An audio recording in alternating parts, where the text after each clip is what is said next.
ភាគរយទាំងអស់ដែរព្រោះនៅថាបងប្អូនមិនបាច់បារម្ភទេបើគ្រប់ជំនួយដែលបងប្អូនចូលរួមមិនថា100ក្តី200ក្តី500រៀលក្តី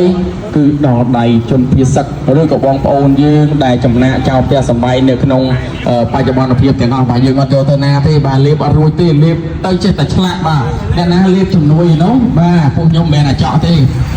ចឹងបងប្អូនទាំងអស់គ្នាយើងចូលរួមក្នុងនាមជាខ្មែរដូចគ្នាដឹងថាពេលខ្លះបច្ចុប្បន្ននេះគឺបងប្អូនពិបាកនៅក្នុងការរកទទួលទានប៉ុន្តែស្របពេលដែលប្រទេសយើងកំពុងតែជួបនៅបញ្ហាសង្គ្រាមចោលសៀមឆ្លៀនទៀនអញ្ចឹងយើងចូលរួមទាំងអស់គ្នាបាទពីនេះអរគុណមកណាបាទសុខសប្បាយបងបាទចិត្តយកហើយអរគុណច្រើនតោះឥឡូវបងប្អូនយើងបន្តទៀតណាបាទអ្នកណាកាន់មីក្រូជំនួសខ្ញុំម្ដងបាទមីកាន់ដងហ៎ឲ្យអ្នកដឹកកាន់មីក្រូម្ដងវិញនិយាយហ្នឹងកាន់មីក្រូបាទលាកាន់មីក្រូនេះអីวันนี้នេះនៅអីមកជួយកាន់មីក្រូមក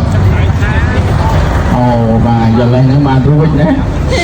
អរគុណច្រើនអរគុណសម្រាប់ការចូលរួមរបស់បងប្អូនទាំងអស់គ្នាណាបាទបងប្អូនតិចក្តីច្រើនក្តី